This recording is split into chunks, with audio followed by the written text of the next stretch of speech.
I just got back from Indonesia, Suksuma.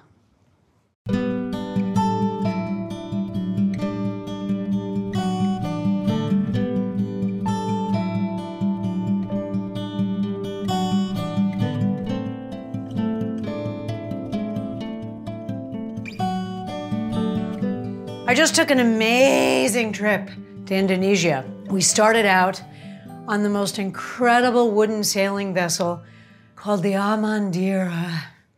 And the truth is, if the Amandira pulled up in the street outside right now, I would just walk right on. I wouldn't ask any questions. We had an incredible cruise director, an incredible crew. It was a very small boat. Stephen, Aboy, all these amazing people that we met. And here's the map of where we went. The red was the outgoing and the blue is the return. And everybody signed it. It was very sweet. Now, what you may not know is that Indonesia is the third largest country in the world. Basically, everything you see on this map, except for this part, is Indonesia. It's huge. And we went to the Raja Ampat, which is a huge national park.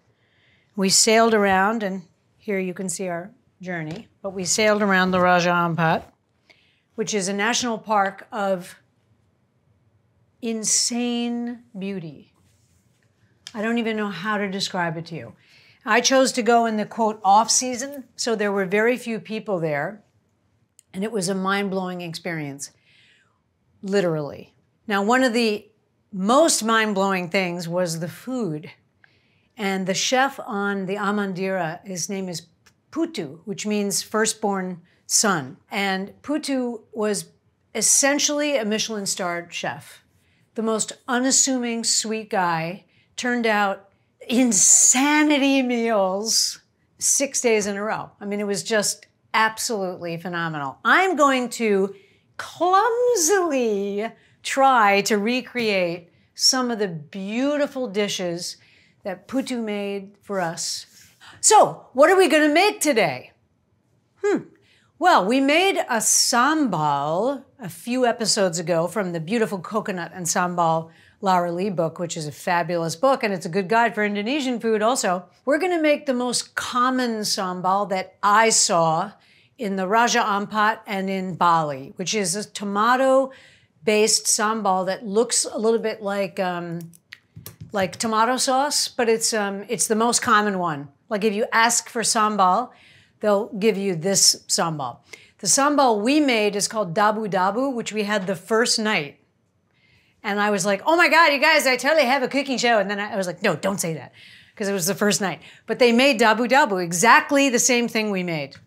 Exactly. So first we're going to make the most common sambal, tomato sambal. Then we're going to make a whole fish, which I have a very beautiful sort of Japanese snapper. That's not really what it is, but it's, I'll explain more about the kind of fish. And we're just going to roast it on a bed of limes in a very simple sambal-y way.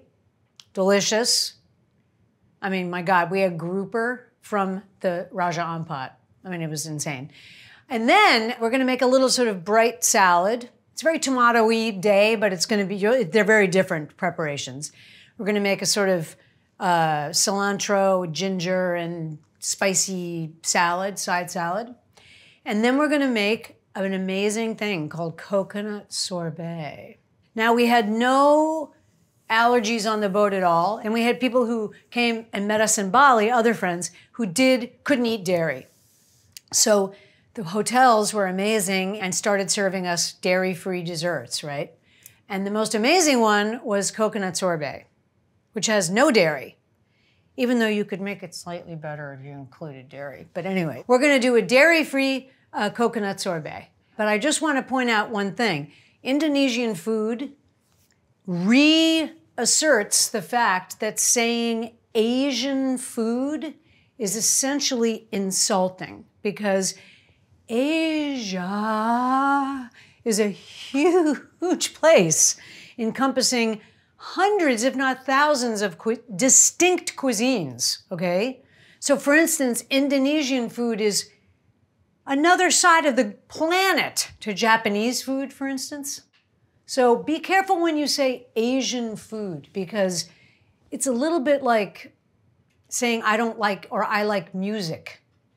It's a little bit like, it's very indistinct. Okay, so anyways, we're gonna make Indonesian food, an amazingly fascinating country, full of a deep, fractured, beautiful, proud history.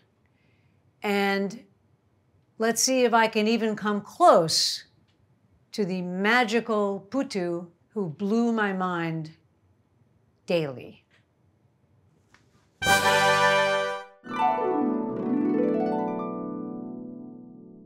So, my friend Jillian, who came with us, was obsessed with the coconut sorbet. How do you make this? How do you make this? She asked me. And so I told her, by tasting it, how I would make it. Then I looked up recipes, and it's exactly what I said. One of them included some sweetened coconut water, and it is sorbet, so I'm gonna use kind of what I thought it was made of and a little bit of another recipe, okay? So we're gonna take about 8 ounces, and I'm gonna melt some sugar in it. Now, I would use King Arthur flour. We're coming to see you.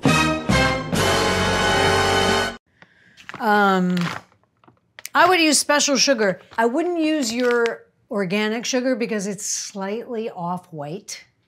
And one of the things you really want this to be is super white because it's sorbet, okay? So I'm gonna take about a cup of this sugar.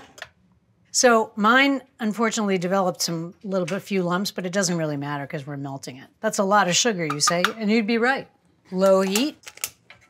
Now, because this is Baker's Special, in other words, caster sugar, it's gonna melt very quickly. So if you're looking at this, right now it's opaque. The sugar is melted when it's clear, okay? So I'm just gonna leave this like I did last night, and it slightly burns. But I'm gonna leave this just until it's clear, and then that will tell me that the sugar is melted. So that goes in the fridge and cools. We happen to have a magic of television one. This is just the clear, sweetened juice.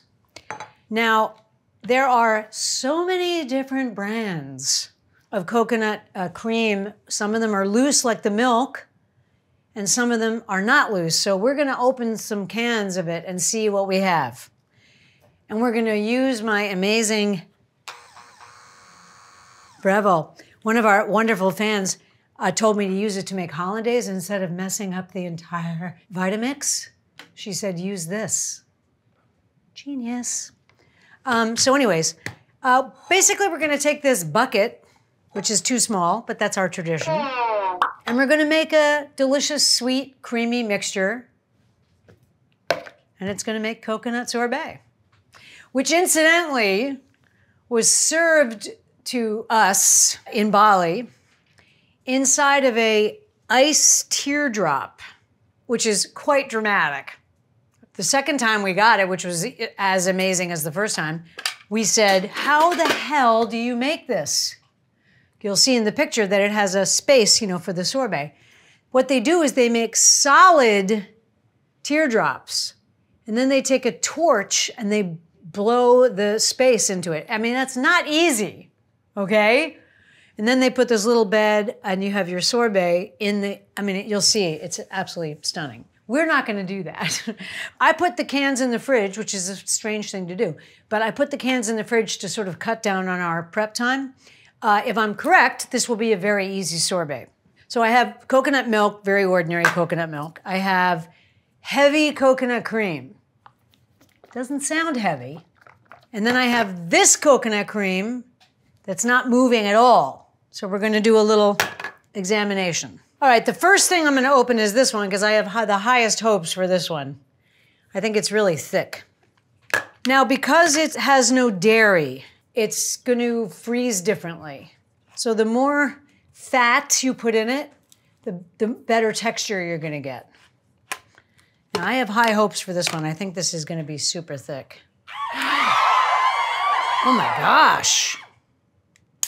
Look at that. It's not moving at all. It already looks like ice cream. Oh, it's solid. What? Maybe I got it too cold. Oh, there we go. There's some liquid. All right. Well, that's very nice and white. I love that. All right, now I'm going to try this organic heavy cream. Perfect for whipped cream. Oh, look at this. Oh, yes. I'm going to turn this down. I'm sort of putting it on top of the pieces. This looks like ice cream to me. See how thick that is? Some people use shredded coconut, which I find, ugh. This one that we had in Bali did not have shredded coconut. It was smooth as silk. I swear to God, this thing is amazing. Okay, now I'm gonna use a new spoon and I'm gonna taste it to see how sweet it is. Look at that thickness. It's not sweet enough. I'm gonna use a tiny bit of this.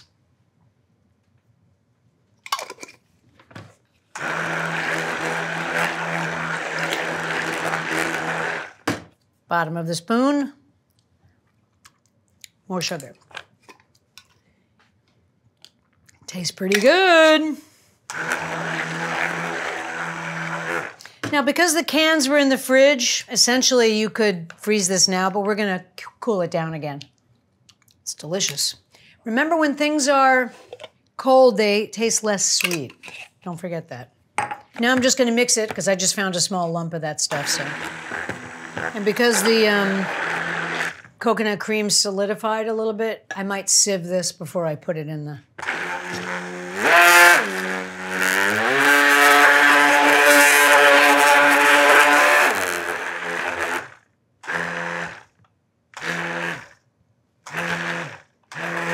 All right, great.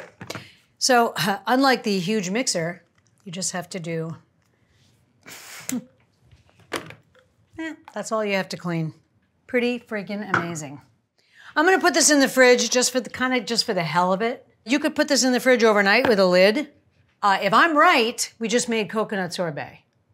If I'm wrong, we just made a huge block of sweetened white stuff. Pretty coconutty. Oh, it's good. Have fun in the fridge. So I've been cooling my machine. It's a war horse, you know. Do they break? Yeah, they break. This is the Cuisinart good one. I'm thinking about getting the one that was on Great British Bake Off. I forget the name of it. It's an upright, I don't know, just thinking. Because I'm renovating my back building into a prep kitchen. Maybe we'll be shooting out there in the spring. The work is being done by Hello Chapter. Fabulous company. And my project manager, for the first time in 40 years of doing any building, is a girl. First time ever. It's not necessary, but it's so neat. Here we go. This is nice and chilled. I can feel the sides are quite chilly. I'm gonna go and get my mixture. White as the driven snow. This should be interesting. Huh. I'm gonna remove this. Here we go. There's no lumps anyway, because the Breville is magic. Can I find it?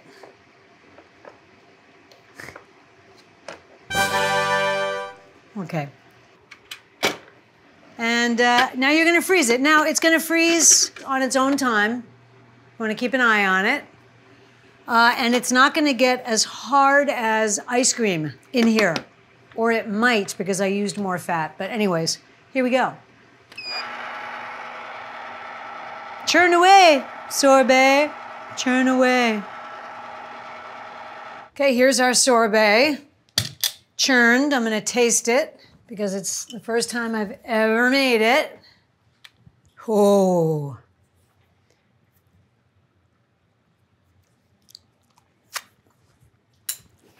I'm gonna say something.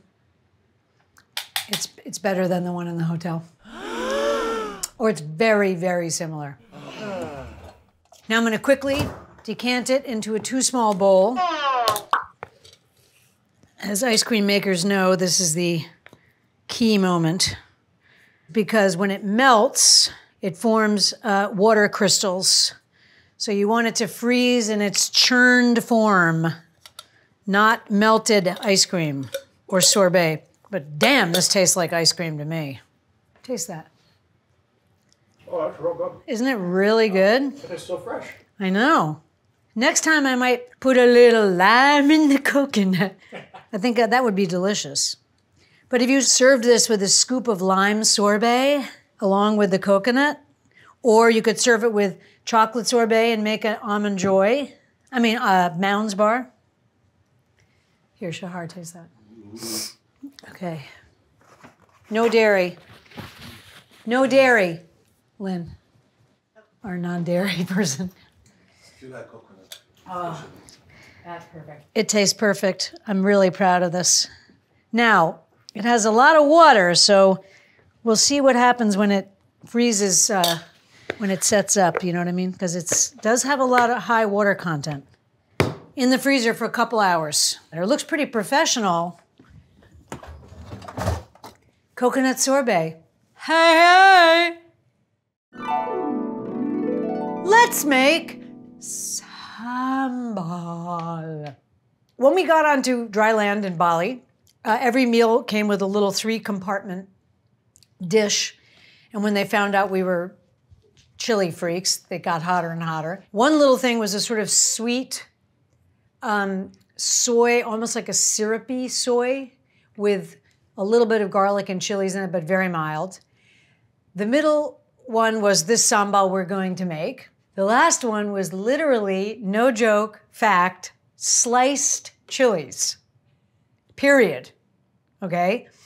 Which I think they initially put on as a joke, and then we loved it, but it was no joke.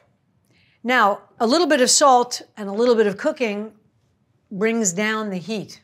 So we're gonna make a cooked tomato sambal using tomatoes, garlic, shallots, ginger, a little bit of this miracle ingredient called tamarind paste, which is actually something you should have. It's a weird, super sour, slightly sweet ingredient that you will instantly recognize when you taste it, but it's in a lot of curry and it's in a lot of sambals and things like that. Tamarind, it's a funny tree. We're just gonna make a spicy tomato sauce, kind of, all right? And we're gonna start by cutting up this banana shallot. This is all going in the food processor, so don't fret too much about your knife work because it's all gonna get chopped up. Now, is this similar to the hot pepper jelly? No, it's not similar to that. I mean, it's similar, but it's not, the tastes are very different. That has a very American taste, strangely. All right, I'm not gonna worry about this at all. Parusi.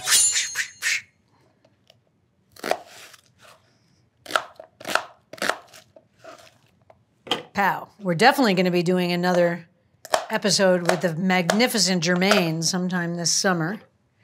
But it's gonna be a little different because we're selling my house out there. So we're gonna have to stay at the Shoreline Inn, Lynn, which is actually really chic. Now, when you order Thai chilies from Fresh Direct, sometimes you get red ones and sometimes you get green ones. We really needed red ones, but we got green ones and this slightly red one, okay? The green is not great color for this, but I also have 2 habaneros. Probably just gonna use the big one. And I'm going to now put these in. So here we go. I'm cutting this off. Remember to wash your hands before you touch your hoo-ha. If you've been doing things with chilies, huzzah! Or your eyes, FYI. I'm taking the seeds out of that. Now, I'm gonna see, oh boy, these are tiny. These also weren't what I was expecting them to send me, but oh well. See how hot this is. You dare me to eat this piece? Yes.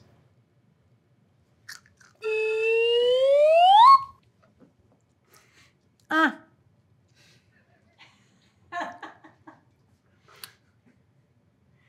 It's pretty hot. It's a little bit less than the chilies that were sliced in the dish. I don't think we're gonna need more than this, that's for sure. I'm gonna put the slightly red one. It's a very nice flavor though.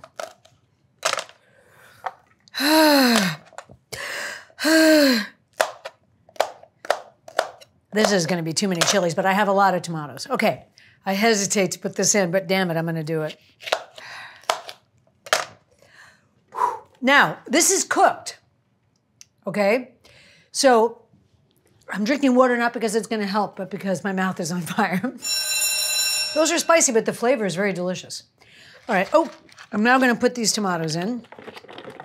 I would use cherry tomatoes because they're small, but you could also cut up normal tomatoes and use those. Now, I used to have palm sugar, so I'm just gonna do this. Oops, whoopsie. Salt. We're gonna get the ginger out. All of these things temper the sambal. I'm basically peeling this with a knife, which is probably not the best idea, but ginger. I'm gonna put a little lime juice. I don't know if it says that. Okay. All right, I didn't check to see if this was hooked up properly, but let's hope it is. Looks like sambal. That looks perfect. Now, I have to taste it, which is gonna be interesting.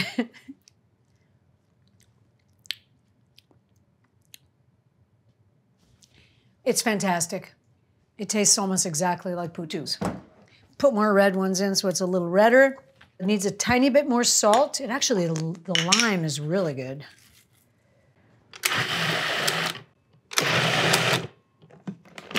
My brain is correct because you can use lime juice and brown sugar to kind of simulate tamarind paste. Even though it's kind of dark, I'm gonna put a little bit in. Don't go nuts with this stuff. I mean, it's very sour. It's calming down now. So I'm gonna leave that. I'm just gonna pulse this and see where we're at. Then we're gonna cook it down. Also takes the heat out.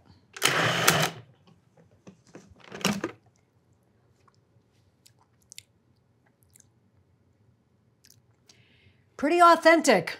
I'm pretty proud of that. I would eat this a lot. I mean, I would eat plenty of this. I could use a teeny bit more ginger, actually. I'm just gonna go ahead and peel some ginger. Okay, I am now going to put this into a pan and cook it down. So I just read that they want you to season it after you cook it. I don't, that seems weird to me. But we already seasoned ours. We might re-season it, but here we go. Into the pan with you. Sambal mania. What you're seeing is the air bubbles. That's why it's a pale color. And we're gonna reduce this until it darkens. The bubbles will be gone. It'll be a darker color. So we're just going to heat this sort of vigorously to cook it, darken it, and reduce it a little bit. Not a lot. So I'm actually gonna turn this up slightly.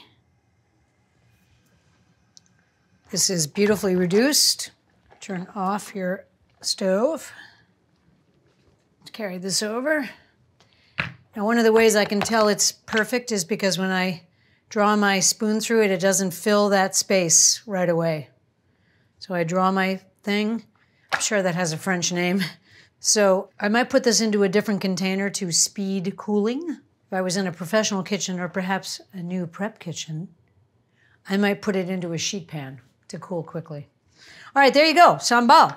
We're gonna use this on our fish, and we're also gonna have, obviously, some left over for yummy condiment use.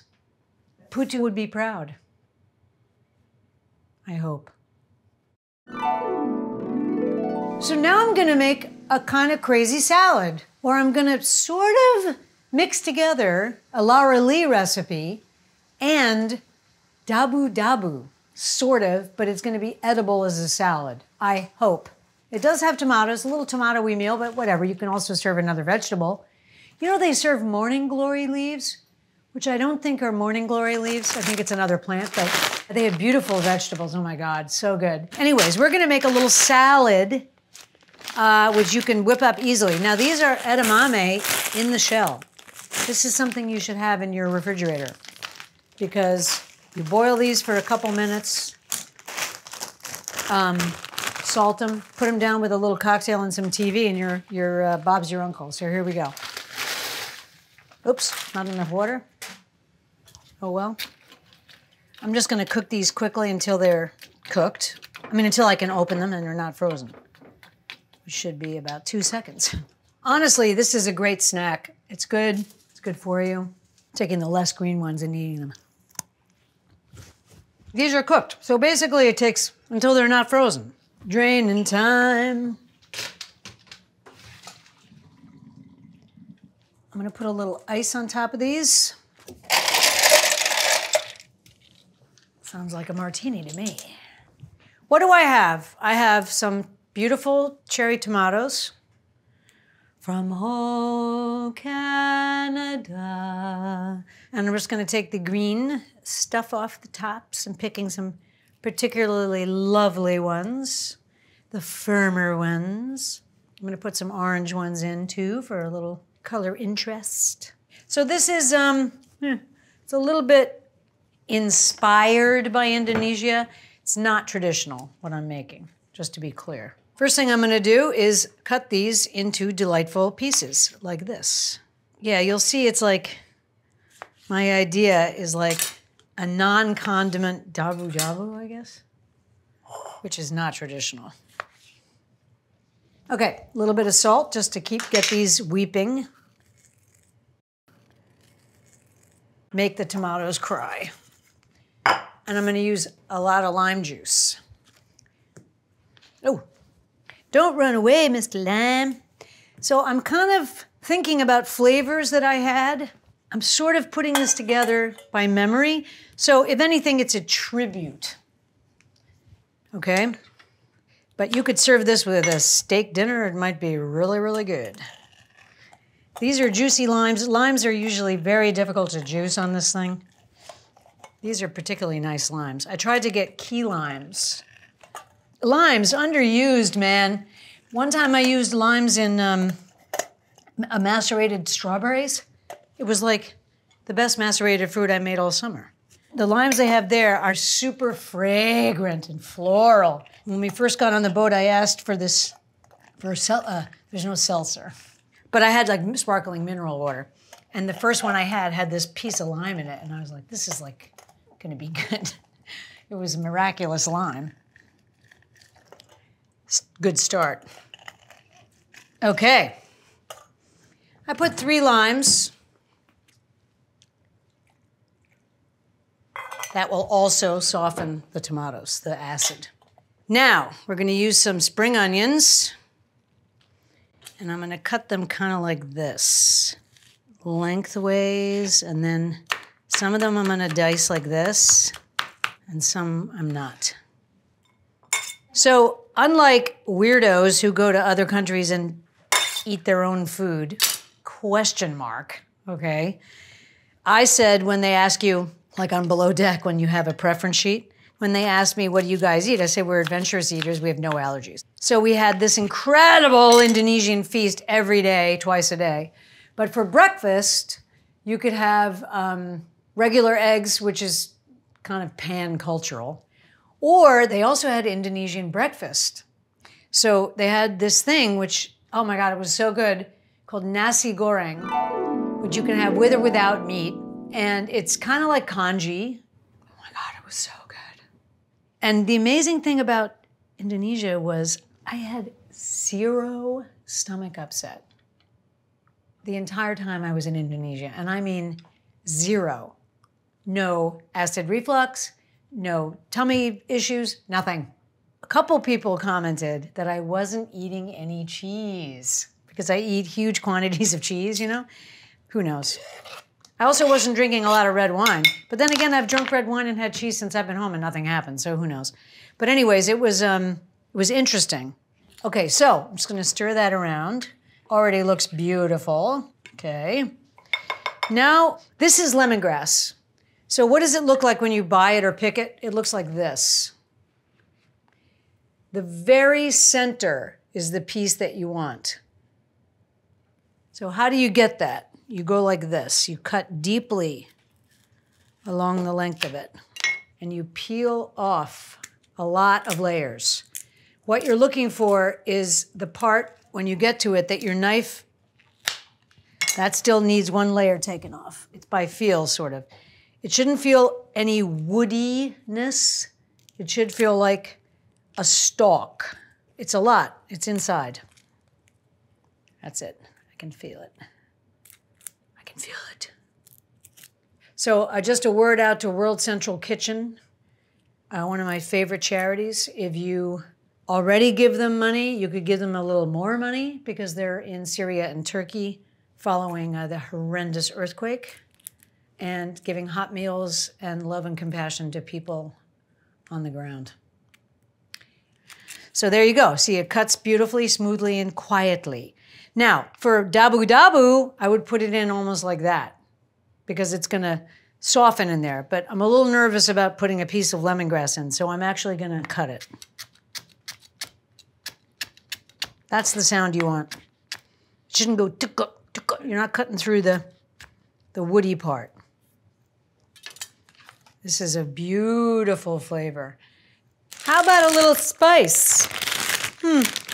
Now remember, these are gonna be tempered by the acid and the salt, and we're gonna put a little sugar in here too. Okay, I'm just gonna do this. Remember from the sambal, remember that you did this, so you don't touch your hoo-ha today. Remember that you did this with the chili, so you don't touch your hoo-ha or your willy. Very, very thin slices, thin slices. Very, very thin slices, slices. Very, very thin, very, very thin.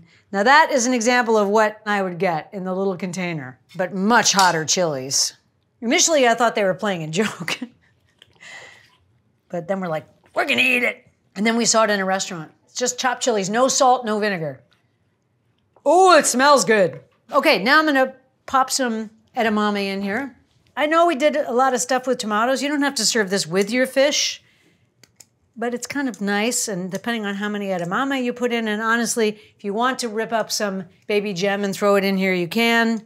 If you want to, you know, put some, any kind of green in here, you can. I just happen to not have a green, so I'm using these. Yum mania, yum mania, yum mania. We had a huge argument on the way home from Indonesia about what that song is from. Bum ba ba da dun, da da da da dun, dun da da dun, bum ba da da dun, be da, bum ba da da dun. It's from the Magnificent Seven.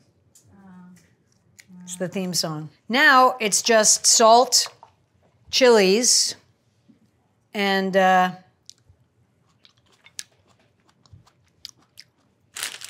could actually use another chili. Quick way to get rid of the seeds. Roll it in your hands before you cut it, and then they should drop right out. It even works after you cut it. The seeds are mostly where the heat is, but the heat's also in the flesh. All right, now, what can we do to bring more flavor? We're gonna chop up some cilantro roughly, like this, literally. That's it, stems and all, that goes in. So already it's greener. Keep tasting. I'm gonna put a tiny bit of tamarind in there, even though it's black. Oh my God, I was watching Mae West quotes on some internet hole I got into. What sort of husband are you looking for? I'm trying to stick to the single ones. What kind of husband does you think I should get? I should take a single man, leave the husbands alone. That's a great line. She's a great, great star. We got a little dressing action. Need a little bit of oil. Okay, now I'm gonna taste it.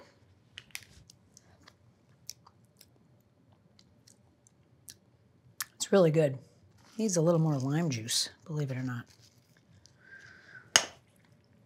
And then I'm gonna grate some ginger on it, and it should be ready to go. So it's somewhere in between a salad and a condiment, sort of like creamed leeks. They're like sort of a side dish, but they're sort of a condiment. That's beautiful, isn't it? All right, let's grate some ginger. For the sake of time, I'm going to just peel it. So when I was in London, I went back to the house where I grew up. And we were walking down Kensington High Street, and I was like, I mean, I'm 60, so it was a long time ago, or I'm about to be 60. I knew that the high street was gonna open up. I was with Paul, and I said, when it gets wider, that's where the street is. Like, I didn't have cellular. For some bizarre reason, they shut my cellular off, but it was a little bit of a drag in terms of maps, because you can't really get a map at a hotel anymore. It's kind of hard. But I said, it's gonna open up, and then it's gonna be Argyle Road on the right. There's gonna be like a low sort of department store, and then and there it was. It was right there.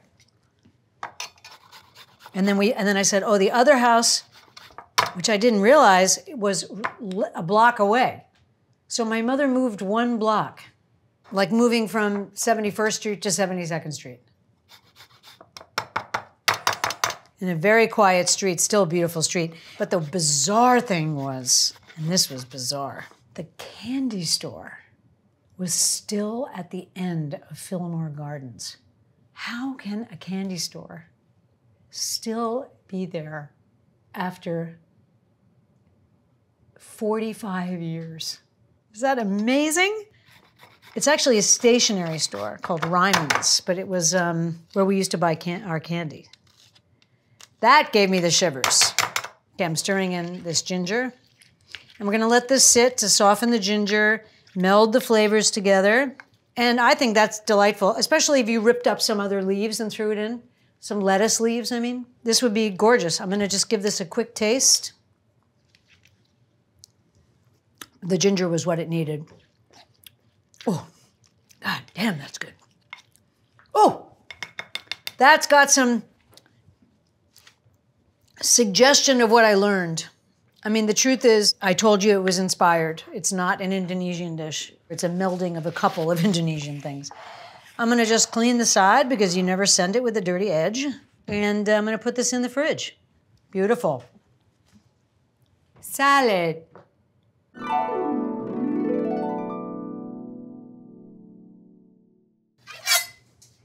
Fishy, fishy, fishy fish. What an excellent and yummy dish.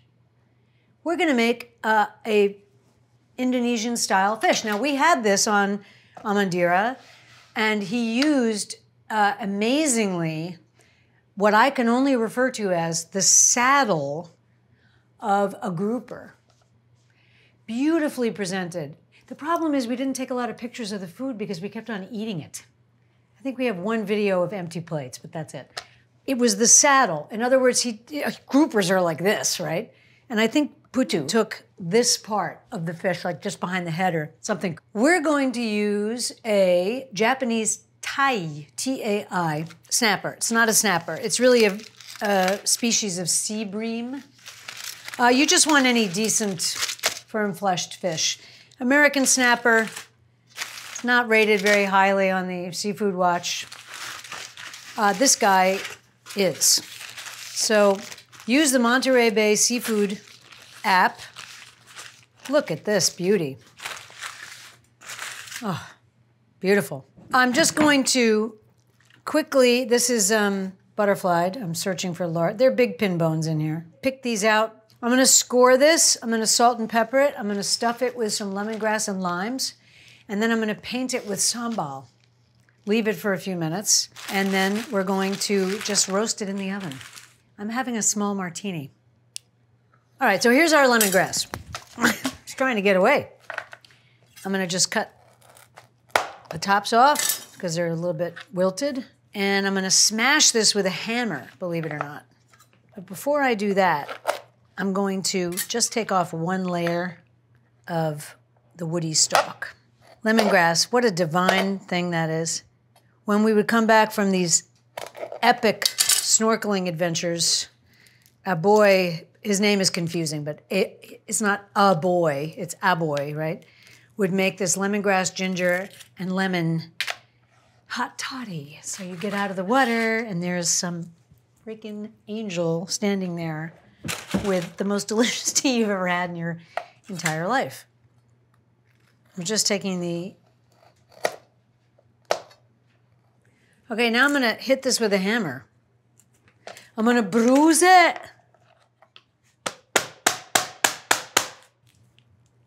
Okay, I'm just kind of cracking it and like this. And I'm making it into sort of a bundle of fragrance. Here we go. Big bundle of delicious lemongrass. What a fragrance that's gonna make. Okay, here's our fishy, fishy, fishy fish. So I'm just gonna olive oil this sweet little guy who gave his life unwillingly. Flip him over, same thing. What do you look for when you buy fish? You look for convex eyes, no odor, and pink gills. The gills have been removed from this guy, but I know he's okay. And after you buy your fish, of course, Jermaine and I would say, tip your fishmonger. A little bit of salt and pepper. Voila, voila, voila, voila, voila. I'm just gonna do this now. We're gonna put stuff inside this fish also. First of all, we're just gonna marinate it for a minute in sambal. So, the first thing I wanna do, I'm gonna score the fish a little bit. Like this, just through the skin. 1, 2, that's a little deep. 3, my knife is super sharp. Flipping him. Jermaine, I wish I got this from you. Just a little bit far away this time. I'm just gonna salt and pepper the outside, but not too much because there's a lot of salt in the sambal. This is too deeply scored, but it doesn't matter because we're gonna bake it. Now, I'm going to paint the fish with some sambal. Remember the sambal? Painting. Now this is also gonna make a sort of beautiful color on the fish. You don't want to do any of this too long before you cook it, but you are marinating it in the sambal. But you're also going to put limes and stuff in it, so you don't want any of that on it too soon, because why? Because it'll cook it. And this has lime in it, remember? So we want to be careful to not paint him too far away from when we're going to cook him. Okay, now you can leave this for 10 minutes, 30 minutes. Don't forget it's gonna cook and burn off slightly. It's not gonna be like inedibly spicy. And in the meantime, I'm just gonna cut a few lime slices to go in the middle. Ooh, that's a nice lime. Just reminded me of my cocktail. We didn't drink a lot in Indonesia. I don't know why. It seems weird, right? Because we're on holiday. But it was, I don't know, it wasn't conducive to drinking. We drank white wine, but not a lot. They have a beer over there called Bintang. I'll always like to drink the local beer. Well, apparently that's not the local beer. There's an even more local one. That one's owned by Heineken. But it's good beer. It's lager. It's very delicious. Here's a picture of my hat with a bottle of Bintang. I was watching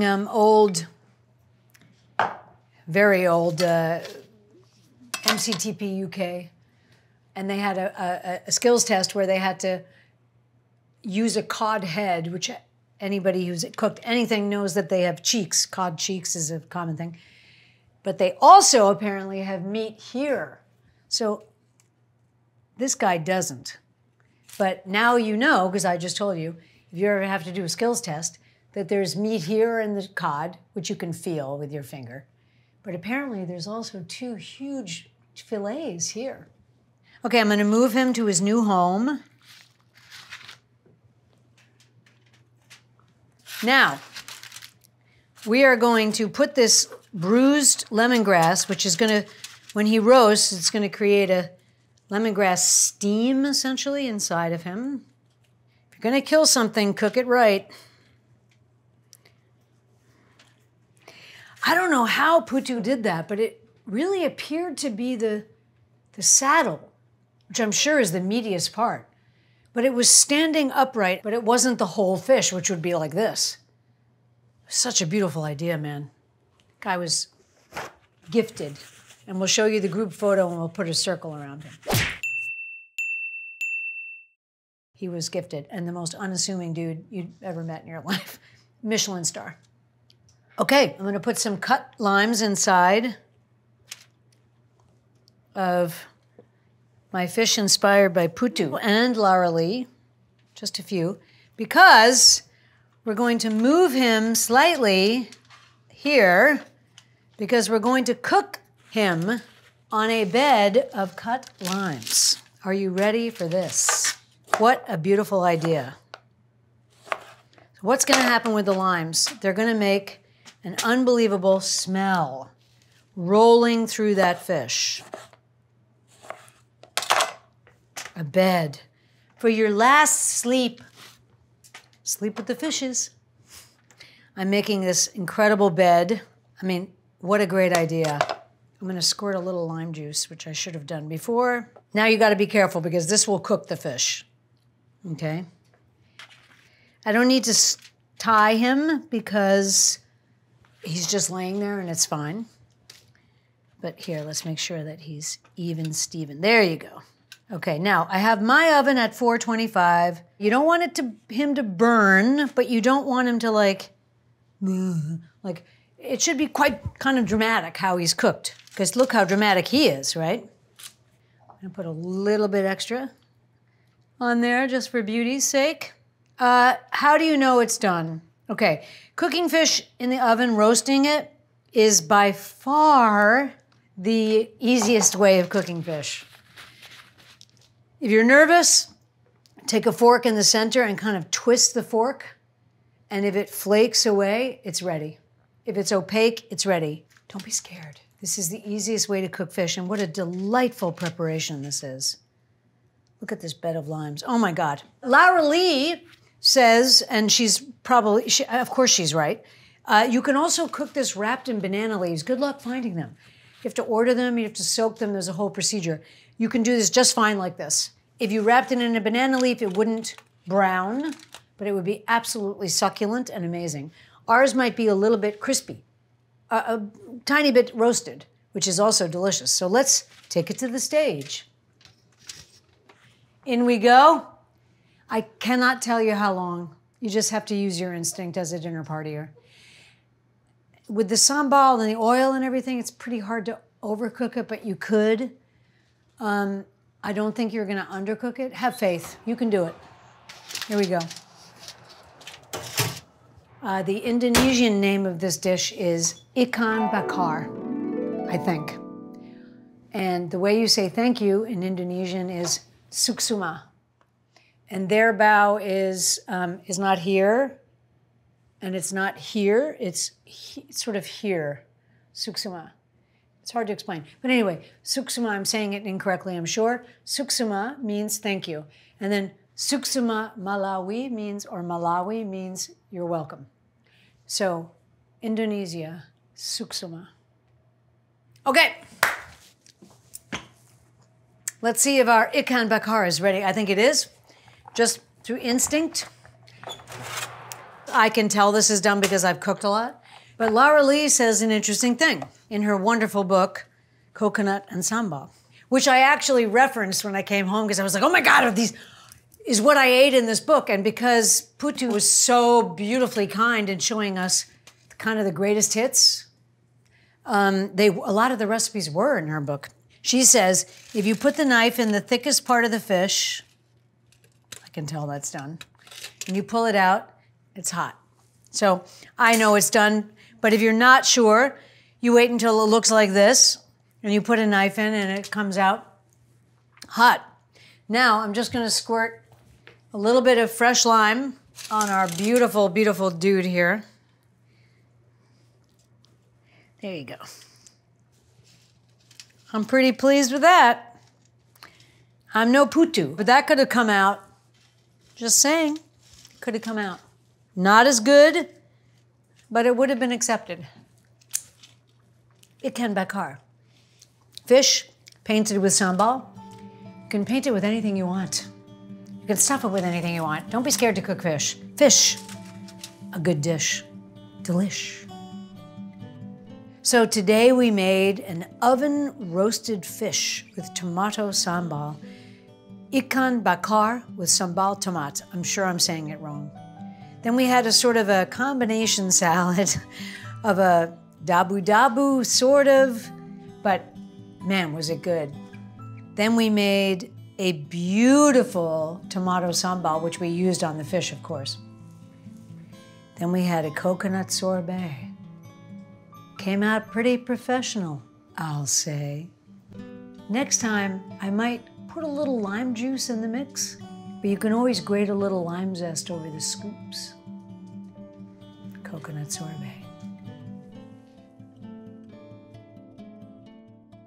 Today we made it basically my beginner's, amateur's version of an Indonesian feast. You know, I'm gonna tell you, it was life-changing. Amandira specifically, Stephen and everybody on that boat, Puto especially in this case, because you opened my mind to different flavors and different combinations. And thank you so much for that. And every smell and every moment in Indonesia is life-changing. I don't think I'm the first person to say that. If you're a cook or if you love food, the food will change your life. It's some of the best in the world. We want to thank you from the bottoms of our hearts for watching our show. It means the world to us. You have no idea. Your comments, I read them across in the far, far east. I read your beautiful comments on the desserts, and it meant the world to me. And it means the world to my team and to the crew and everybody that you guys have stuck with us. And if you're new, you don't have to, but it's helpful if you hit the subscribe thing. Listen, it just helps other people find the videos. You don't have to, okay? Subscribe, like, bell, whatever it is, okay? But honestly, your support means the world to us. And Mrs. Maud, thank you for watching Dinner Party tonight. Right, sweetheart? One-eyed Jack. Remember that you did this with the chili, so you don't touch your hoo-ha or your willy.